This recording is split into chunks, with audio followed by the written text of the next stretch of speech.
Hey everybody, let me tell you there's nothing worse than an AC unit that goes kaput on a scorcher of a day. You know I'm all about building things right, making them last, and that goes for your HVAC system too. We're talking about your Daikin air conditioner today, how to keep it humming along so you're not sweating it out when the mercury rises. We're going to walk through some simple maintenance that'll save you money and headaches down the road. Let's get to work. First, two things first, you've got to understand what you're working with. BTUs, that's British thermal units, tell you how much heat your AC can remove. Get the wrong size and you're looking at inefficiency and discomfort. Then there's the refrigerant, the stuff that actually cools the air. Daikin uses R32, which is better for the ozone layer. Gotta love that. And keep your eyes peeled for the CO2 rating. The higher the number, the more energy efficient your unit is. Now, I know this might seem like a lot of technical jargon, but trust me, it's worth taking the time to learn a little bit about your system. Just like you wouldn't drive a car without knowing how to check the oil, you've got to understand the basics of your AC to keep it running smoothly. All right, let's talk filters. Think of them like the lungs of your AC. A dirty filter chokes the airflow, making your unit work harder and use more energy. Not good. You should be checking that filter at least once a month, especially during peak season. If it looks like you pulled it out of a dust bunny convention, it's time for a swap. Now, I know some folks try to clean and reuse those disposable filters, but honestly, it's not worth the hassle. Get yourself a good quality filter and replace it regularly. It's a small investment that'll pay off big time in the long run. Now, don't you go forgetting about the outdoor unit. It's working just as hard as the one inside, and it needs some love too. Make sure there's at least 2 feet of clearance all around the unit. Trim back any overgrown bushes, clear away leaves and debris. You don't want anything obstructing the airflow, and while you're at it, take a peek at those coils. They can get pretty grimy, especially if you live in a dusty area. A garden hose and a gentle spray can work wonders. But if you're dealing with something more stubborn, call in a pro. You don't want to damage those delicate fins. Listen, I'm all for DIY, but there are some things best left to the pros. Just like you wouldn't perform surgery on yourself, you shouldn't be messing with the inner workings of your AC unit unless you're a qualified technician.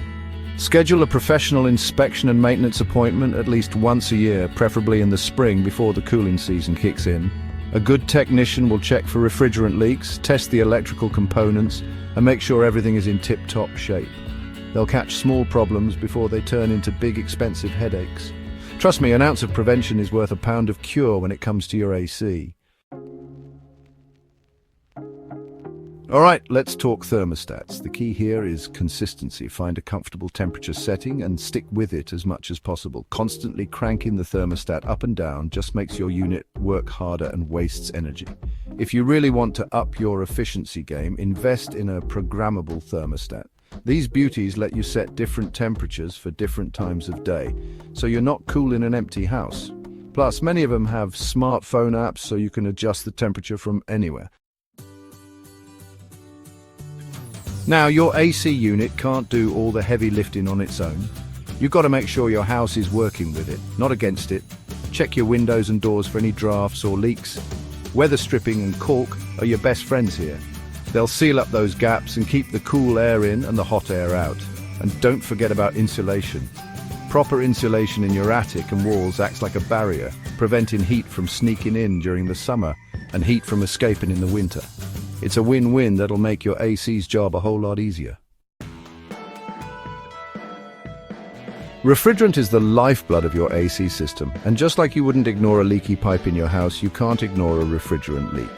Low refrigerant levels will make your unit work harder, cool less effectively, and could even lead to costly repairs down the road. If you suspect a leak, call in a licensed technician right away. They've got the tools and expertise to safely handle refrigerant and repair the leak. Remember, refrigerant is dangerous stuff, so don't try to tackle this one yourself. Leave it to the pros. I know, nobody likes reading manuals, but trust me on this one, folks. Your Daikin AC manual is a goldmine of information specific to your model. It'll tell you everything from the recommended maintenance schedule to troubleshooting tips. Keep it handy and refer to it often. And hey, if you can't find your manual, don't worry. Most manufacturers have them available online these days. Just a quick search and you'll be on your way to becoming a Daikin maintenance master. The HVAC industry is always evolving with new technologies and best practices emerging all the time. It's a good idea to stay informed about the latest industry standards and guidelines. Organizations like ASHRAE, the American Society of Heating, Refrigerating and Air Conditioning Engineers, and the EPA, the Environmental Protection Agency, are great resources for this. They provide valuable information on energy efficiency, refrigerant management, and indoor air quality. A little bit of knowledge goes a long way in keeping your AC running smoothly and efficiently for years to come. There you have it, folks. Simple, straightforward tips to keep your Daikin AC unit humming like a dream. Remember, regular maintenance is the key to a long-lasting and efficient system. Don't wait until something breaks down to start taking care of it. A little bit of effort now will save you a whole lot of trouble down the road. And hey, if you found these tips helpful, be sure to give this video a thumbs up and subscribe to my channel for more home improvement advice. Until next time, stay cool, my friends.